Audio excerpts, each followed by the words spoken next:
Voici la partie démontage qu'on aura besoin pour pouvoir démonter ce petit contrôleur. Trois petits outils: tournevis plat, pince coupante, cutter. Alors je vais vous la démonter en direct sur cette vidéo, comme ça vous pourrez voir que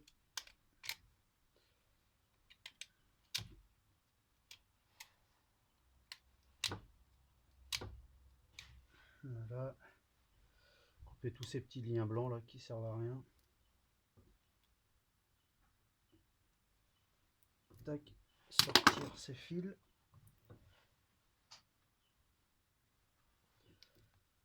Sont un peu collés parce que il y a un petit peu de résine dessus.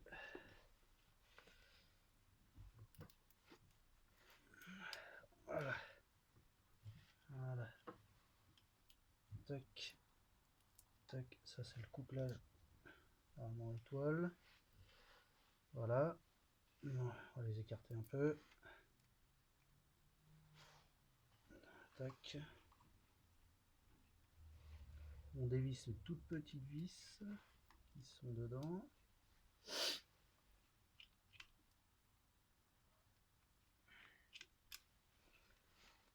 Pas facile, c'est des petites vis toutes petites. Bon, c'est pas trop serré parce que c'est des petites vis. Bon, ça va, c'est raisonnable. C'est pas trop serré, trop fort. Voilà. Ensuite, couper alors chaque phase, ce que je disais dans les précédentes vidéos. Voilà, une. C'est pas évident. Une.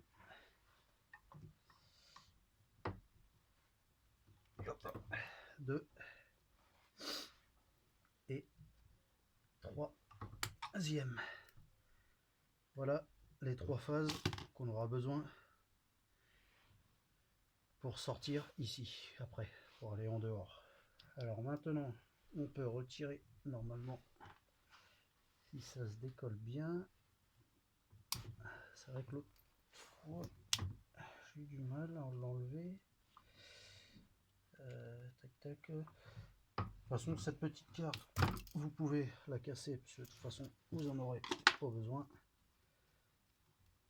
Voilà, comme ça, elle est décollée. Voilà. Alors après, on retourne le moteur dans l'autre sens. On défait l'autre partie qui est dessous.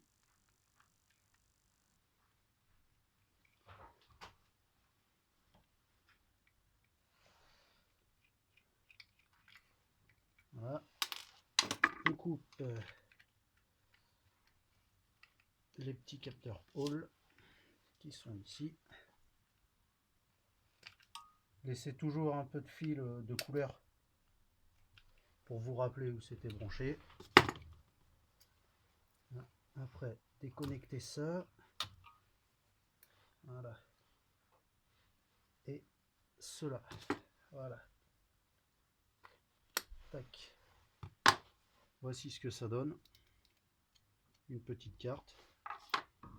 On retourne. Et maintenant, on peut enlever celle-là.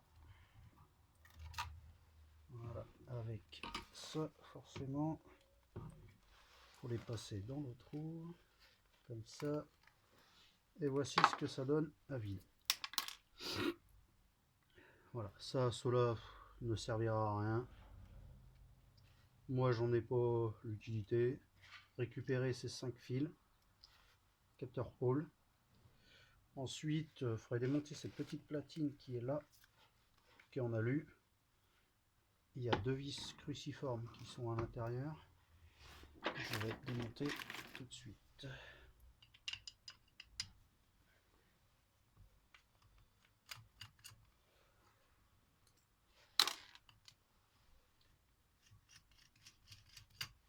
Et voilà. Voici ce que ça donne. Petite plaquette en alu qui sert pour soutenir les autres. Voilà ce que ça donne comme moteur à vide. Et après, il faudra repasser les 3 phases ici dans ça pour qu'ils remontent en fait dedans et qu'ils ressortent dans le moteur. Et ces capteurs Hall, il faudra les faire passer dans le petit trou qui est là, ici, avec un riselant pour bien les tenir au fond, pour pas que ça touche à la jante à l'intérieur. Les 5 les faire passer dans le trou, les faire revenir de ce côté ici, et en fait les faire passer à l'intérieur, pareil, et qui sortiront sur un petit contrôleur e-bike qui ressemble à ça.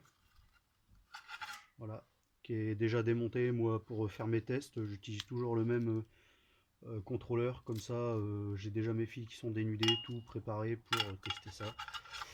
Et après, quand vous aurez sorti ces fils là, en fait ces 3 phases ici, sur ces contrôleurs vous avez 3 phases, c'est à dire 1, 2 et 3 phases, bleu, jaune, vert. Ensuite nous avons pour celui-là, c'est cette couleur là pour la poignée d'accélérateur. Et après nous avons le plus qui est là, avec le petit